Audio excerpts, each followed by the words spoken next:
ఒరిస్సాను ఓ case అతలాకుతలం చేస్తోంది. ఆ రాష్ట్ర ముఖ్యమంత్రి నుంచి కేంద్రంలోని బీజేపీ మంత్రులు సైతం ఓ యువకుడి మరణం వెనుక ఉన్న కారణాన్ని బయటపెట్టాలని డిమాండ్ చేస్తున్నారు. అంతలా ఆ యువకుడి మరణం సెన్సేషన్గా ఎందుకు మారిందో అనేది చూద్దాం. భువనేశ్వర్లో ఆదిత్య దాస్ అనే సామాజిక కార్యకర్త చాలా పాపులర్. అతనికి వేలాది మంది ఫాలోవర్స్ ఫేస్బుక్లో, యూట్యూబ్లో ఉన్నారు. మంచి కార్యక్రమాలు చేస్తూ అందరి దగ్గర మంచి పేరు సంపాదించుకున్నారు. అనాథ పిల్లల నుంచి అడుక్కు తినే వారికి కూడా సాయం చేస్తాడు ఆదిత్య. ఫేస్బుక్లో ఆయన పెట్టే ఇన్స్పిరేషన్ వీడియోలు కూడా చాలా పాపులర్. ఇక డబ్బున్న వాళ్ళు కూడా కొంతమంది తల్లిదండ్రులను అనాథాశ్రమాల్లో వదిలేస్తున్నారని తెలిసి ఆదిత్య కన్నీరు పెట్టుకున్న సందర్భాలు కూడా ఉన్నాయి. వారే కాదు, తోడు నీడా లేని వారు తన దగ్గరకు రావచ్చని భువనేశ్వర్లో ఒక వృద్ధాశ్రమం కూడా నెలకొల్పాడు ఆదిత్య. దాని పేరు మనం ప్రేమి. దానికి యువత నుంచే కాదు, రాజకీయ నాయకుల నుంచి కూడా మంచి ప్రశంసలు దక్కాయి.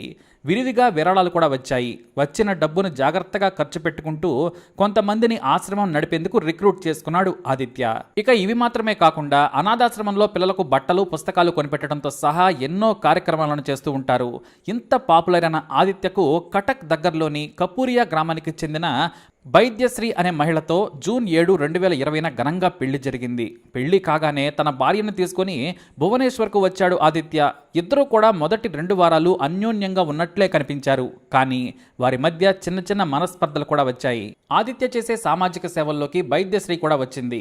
స్వయంగా వృద్ధాశ్రమంలో జరిగే పనులను కూడా పర్యవేక్షించేది. డబ్బుల లెక్కలను కూడా తెలుసుకునేది. అయితే జూలై 7న భార్య వైద్యశ్రీతో గొడవ పెట్టుకుని ఇంట్లో నుంచి బయటకు వెళ్ళాడు. అలిగి వెళ్ళాడులే అని వైద్యశ్రీ భావించింది. గంట తర్వాత కాల్ చేస్తే ఫోన్ను టేబుల్ మీదే వదిలినట్లు గుర్తించింది. దీంతో తిరిగి వస్తాడులే అనుకొని విషయాన్ని కామన్గా అతని తల్లిదండ్రులకు కూడా చెప్పింది. కానీ 3 గంటల తర్వాత రైల్వే ట్రాక్ పక్కన ఆదిత్య తలకు తీవ్ర గాయాలై చనిపోయి ఉన్నాడు.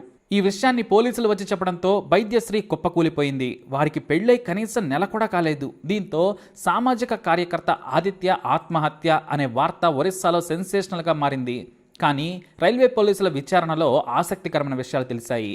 2 ఎక్స్ప్రెస్ ట్రైన్ల లోకో పైలట్ ట్రైన్ డ్రైవర్లు మాత్రం తాము ఎలాంటి మనిషి ఆత్మహత్య చేసుకున్నట్లు చూడలేదని తెలియజేశారు. దీంతో కేసు హత్యగా మార్చారు పోలీసులు. సామాజిక కార్యకర్త ఆదిత్య హంతకులను అరెస్టు చేసి ఉరితీయాలని ఎంతోమంది ధర్నాలు చేశారు. అంతెందుకు వృద్ధాశ్రమంలోని వారు సైతం క్యాండిల్ లైట్ మార్చ్తో ఆదిత్యకు నివాళులు అర్పించారు. అయితే కేసు విచారణ ముందుకు సాగడం లేదని, నిందితులను పట్టుకోలేకపోయారని విమర్శలు వస్తూ ఉండడంతో ఒరిస్సాకు చెందిన బీజేపీ నేతలు, కేంద్ర మంత్రి సైతం తొందరగా ఆదిత్యను చంపిన హంతకులను పట్టుకోవాలని డిమాండ్ చేశారు. ఇక చేసేదేమీ లేక ఒరిస్సా డీజీపీ కేసును క్రైమ్ బ్రాంచ్కు అప్పచెప్పారు. వాళ్లు మొదట్లో యాక్టివ్గానే కేసును ఇన్వెస్టిగేషన్ చేశారు. ఇంట్లో సోదాలు చేయగా ఆదిత్య రాసినట్లుగా ఒక డైరీ కనిపించింది. అందులో తన చావుకు ఎవరూ కారణం కాదని 2 లైన్లు రాసి దాని కింద సంతకం చేశాడు. కానీ ఆ సంతకం ఆదిత్య సైన్ను పోలలేదు. దీంతో భార్య మీదకు అనుమానాలు మారాయి. ఎందుకంటే డైరీ రాశాడన్న విషయం పోలీసులకు ఆమె చెప్పలేదు. మరోవైపు ఆదిత్య భార్య వైద్యశ్రీపై వృద్ధాశ్రమ నిర్వాహకులు తీవ్రమైన ఆరోపణలు చేశారు. ఆమెనే ఆదిత్య హత్యకు కారణమై ఉండొచ్చని కూడా అన్నారు. ఎందుకంటే ఆమె రాకముందు నిధులు కూడా సరిగ్గా వచ్చేవి. తమ పని తాము చేసుకునే వాళ్ళం. ఆమె వచ్చిన తర్వాత నలుగురికి సాయం చేయాలన్నా ఆమె అనుమతి తీసుకోవాల్సి వచ్చిందని ఆరోపణలు చేశారు. దీంతో వైద్యశ్రీ సైతం వృద్ధాశ్రమంలో కీలకంగా ఉన్న 3 సభ్యులపై ఆరోపణలు చేసింది.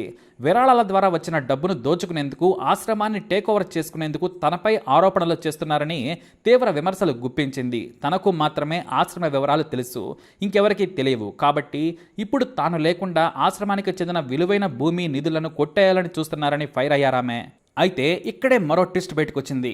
పోలీసులు ఒకవైపు విచారణ చేస్తుండగా వైద్యశ్రీకి కూడా తెలియని విషయాన్ని బయటపెట్టారు ఆదిత్య తల్లిదండ్రులు. చిన్మయి అనే ఒక సైకో లేడీ తన కొడుకు మరణానికి కారణమైన కేసు పెట్టారు. ఆమె తన కొడుకును ఇష్టపడింది, వెంటపడింది. పెళ్లి చేసుకోమని గుజరాత్ నుంచి భువనేశ్వర్ వచ్చి ఆదిత్య చుట్టూ తిరిగిందని, అతను ఆమెను కాకుండా వేరే అమ్మాయిని పెళ్లి చేసుకోవడంతో చంపించి ఉంటుందని కేసుకు కొత్త టర్న్ ఇచ్చారు అతని తల్లిదండ్రులు. దీంతో పోలీసులు చిన్మయిని విచారణకు పిలిచారు. అసలు ఎలా పరిచయం అన్న దగ్గర నుంచి మొదలుపెట్టారు. తనకు ఫేస్బుక్ ద్వారా ఆదిత్య పరిచయం. అతని స్పీచ్లు నచ్చేవి. ఫేస్బుక్లో మెసేజ్ పెడితే భువనేశ్వర్ రమ్మన్నాడు. 2 సార్లు మాత్రమే అక్కడ కలిశాను. అతను మంచి వ్యక్తి. నేను అతన్ని ప్రేమించలేదు, పెళ్లి చేసుకోవాలనుకోలేదని అబద్ధం చెప్పింది. ఆశ్రమంలో ఆదిత్యను కలిసిన తర్వాత నేను గుజరాత్ వచ్చాను. మా మధ్య స్నేహం మాత్రమే ఉందని చిన్మయి చెప్పడం జరిగింది. కానీ ఆమె ఫోన్ను పోలీసులు స్వాధీనం చేసుకుని చూడగా గూగుల్ డ్రైవ్లో వారిద్దరూ చనువుగా దిగిన ఫోటోలు కనిపించాయి. మరి స్నేహం అయితే ఇంత క్లోజ్గా భుజం మీద చేయి వేసి ఆదిత్య ఒక మహిళతో ఫోటో దిగుతాడా అని పోలీసులు ప్రశ్నించారు. ఇక ఆ తర్వాత తమ మధ్య రిలేషన్ ఉంది కానీ నేనెప్పుడు పెళ్లి చేసుకోవాలనుకోలేదని మీడియా ద్వారా నన్ను సైకో ఉమెన్ అని పిలిచిన ఆదిత్య తల్లిదండ్రులను అతని భార్యపై చట్టపరమైన చర్యలు తీసుకుంటానని హెచ్చరించింది. కానీ ఏదో ఒక విషయాన్ని చిన్మయి దాస్తోంది అని పోలీసులు మాత్రం భావించారు. ఇక ఆగస్టు 27, 2020న ఒరిస్సా పోలీసులు వైద్యశ్రీపై లై డిటెక్టర్ టెస్టులు చేశారు. ఆమెతో పాటుగా అతనితో సన్నిహితంగా ఉన్న వృద్ధాశ్రమ ఉద్యోగులను సైతం పాలిగ్రాఫ్ టెస్టులు చేసినా ఫలితం లేకపోయింది. దీంతో పోలీసులు, సమాజం తననే హంతకురాలుగా చూస్తున్నారని వైద్యశ్రీ తన భర్తతో రిలేషన్ ఉన్న సైకో ఉమెన్ చిన్మయిని కూడా ప్రశ్నించాలని పోలీసులను కోరింది.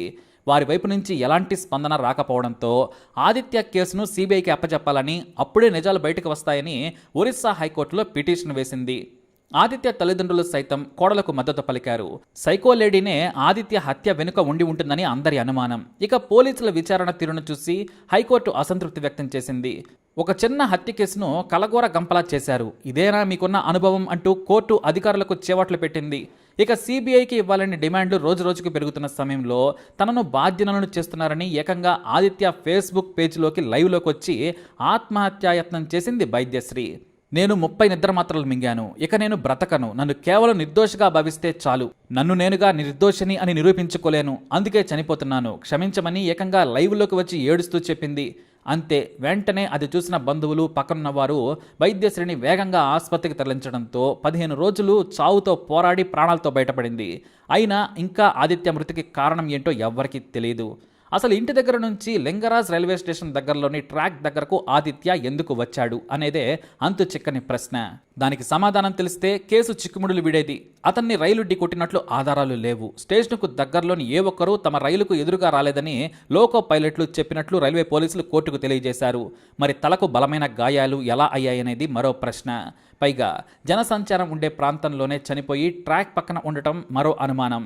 రైల్వే స్టేషన్తో పాటు చుట్టుపక్కల సీసీ కెమెరాలను పరిశీలించినా ఒంటరిగా నడుచుకుంటూ వెళ్ళినట్లే కనిపించాడు. కానీ స్టేషన్ దగ్గర అతని కదలికలు అనుమానాస్పదంగా మారాయి.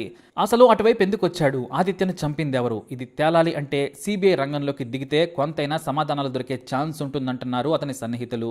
ఆదిత్య భార్య, అతని ప్రియురాలు, వృద్ధాశ్రమంలోని 3 ఉద్యోగుల్లో ఒకరు ఖచ్చితంగా అతని చావుకు కారణమై ఉంటారని పోలీసుల అనుమానం. కానీ ఒక్క సాక్ష్యం లేకుండా సమయం చూసి ఆదిత్యను చంపేశారు దుర్మార్గులు. నలుగురికి సాయం చేస్తూ మంచి పేరు తెచ్చుకుంటున్న యువకుడైన ఆదిత్య జీవితం మధ్యలోనే ఆగిపోయింది. ఆ హత్య కేసు కూడా మధ్యలోనే అలాగే నిలిచిపోయింది. మరి ఇంతకీ ఆదిత్యను చంపాల్సిన అవసరం ఎవరికి ఉంటుంది? తప్పకుండా మీ అభిప్రాయాన్ని, అనుమానాన్ని కమెంట్ ద్వారా తెలియజేయండి. అలాగే ఇలాంటి ఇన్ఫర్మేషన్స్ కోసం ఈ వీడియోని లైక్ చేయండి, షేర్ చేయండి, మా ఛానల్ని సబ్స్క్రైబ్ చేసుకోండి.